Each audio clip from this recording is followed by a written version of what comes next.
72 of January. And June, we got married. I committed my life when I was 17. But in our marriage, I married when I was about 18 years old. And he was 24 years old. It was my desire to marry someone who is born again, who loved the Lord.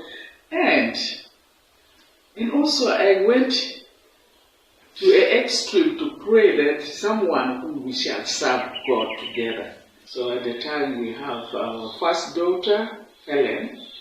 She was the first child. That is the year he stopped, 2073. No, 74. We finished 73 together.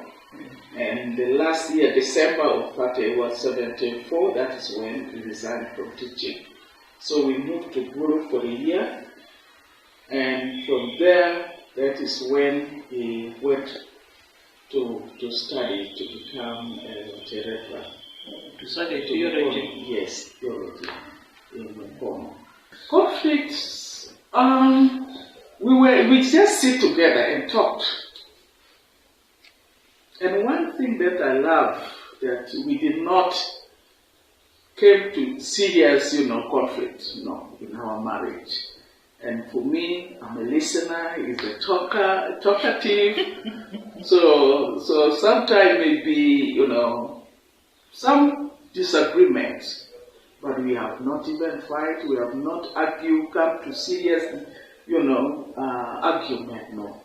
I think because of Christ, the Lord helped me and helped him, and also we knew that Christ being a head of our home, in our house, so we always come. Yes, we may be annoyed, and I may be annoyed, but Christ was actually in the middle of all of us come under Christ. Why do people put him out of the picture when marriage initially is really his own work? So how do you initiate marriage? Yeah. For example, if you want to get the real thing about a car, don't you read the manual? The manual is the maker's instructions of how to use his car. How about that? The first priority and an item for my request of God is a woman who knows Christ, a woman who is gentle, talks less, hard-working woman. And if you met her, you definitely got all those things in her there. Your choice of a wife is not necessarily only yours. The family must assent to it. The clan must say yes. Because when you're going to take dowry, you don't have to go alone. You go with the clan. So you marry, and she is not only your wife, it is their wife as well. So the security of a woman was really intact. Because if I disagree with her, my client will say, no, we know this woman, you are the one that's wrong, let's hear your story. If you really want to have a long-lasting marriage, please involve God in your choice.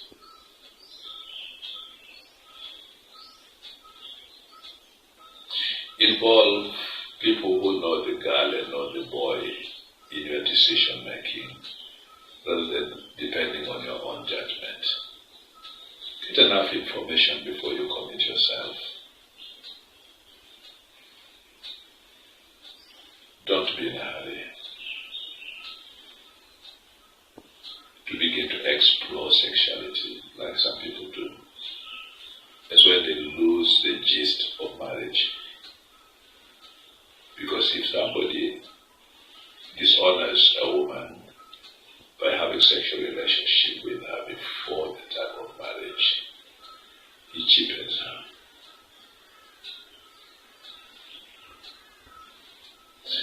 And then when you happen to start your life together, please learn to share. Learn to listen to each other.